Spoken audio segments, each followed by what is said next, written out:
అమ్మడు ఫస్ట్ మీ కప్ తీసేసుకుంటా.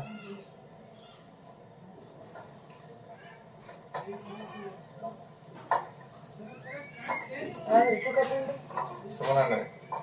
సుమన్ గారు సుమన్ గారే కళ్యాణ్ కపూర్. ఒక నిమిషం. లేదు లేదు నాకు చెప్పారు సుమన్ అన్నకి మిగతా ఎవరికి సరే సుమన్ అన్నకి ఇస్తుంటే సుమన్ అన్న నేను షేర్ చేసుకొని తాగుతాను. మీ కప్ ఏది మరి హాఫ్ తీసుకోండి. ఏదో కప్పు తీసుకోండి.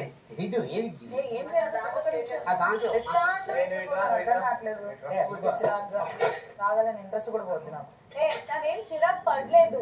రేపు మార్నింగ్ తాగేవు కదా క్లారిటీ అడిగింది. నువ్వు నాకు చెప్తావు తనకు తెలియాలి కదా. నేను ఎవరితో మాట్లాడుతున్నా? నువ్వు ఎవరు కప్పు తెమ్మన్నా నేను ఇదంతా మాట్లాడాను. నువ్వు చెప్పావు. నీకు చెప్పానా? నీకు చెప్పిన తర్వాత పోయి వాడికి చెప్పాను. నేను చిరాకు పడలేదురా. ప్రతి దానికి ఏంటి చిరాకుగా నన్న తను చిరాకు పడిందని నేను అనలేదు. తను చిరాకు పడుతున్నావా? నాకు చిరాగ్గా అనిపిస్తుంది. నీకు అన్ని చిరాగ్గా అనిపిస్తాయరా? నువ్వు కుకింగ్ డిపార్ట్మెంట్ లోనే తెలుస్తుంది. అడగలేదు దివ్య. ఏంటి దివ్య నాకు అర్థం కావట్లేదు.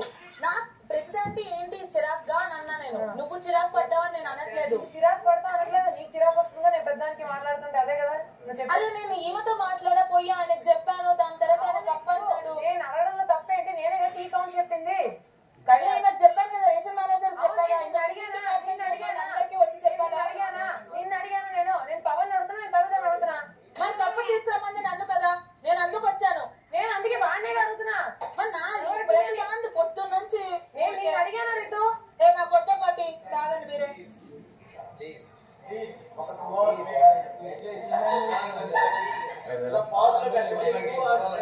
ఒరే నేను వెళ్ళి రేషన్ మేనేజర్ తో మాట్లాడాను రా. పవన్ తో నేను మాట్లాడలే. నేను రేషన్ మేనేజర్ తో మాట్లాడా. ఇప్పుడు రితు కప్పు తెచ్చుకుంది. డౌట్ రాదా? రితు షేర్ లేదు. నేనే పవన్ కౌంట్ చెప్పాను. ఇంతమంది పేరుతో సహా చెప్పాను నేను. మరి పవన్ అడుగుతుంటే ఏంటి ప్రాబ్లం? ప్రధానికి చిరాగా అంటే ఏంటి? ఊరికే మాటలు పడేస్తా ఉంటే నేను పడాలా? నేను చిరాగ్గా అన్నాను. నేను నిన్న అన్నాను.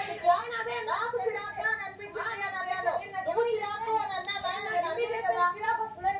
అవును పొద్దున్న నుంచి నేను బాగా ఎవరితో మాట్లాడినా కూడా మధ్యలో ఎందుకు వస్తున్నావు దివ్య? మధ్యలో ఎందుకు రాడండి? ఇప్పుడు టీ కౌంట్ నేను అందరికీ వచ్చి చెప్పుకోవాలా? ప్రతి ఒక్కరు కుకింగ్ డిపార్ట్మెంట్ చెప్పాలా? చెప్పాలా? నిన్ను అడిగానా? నాతో మాట్లాడుతున్నావు. రీతు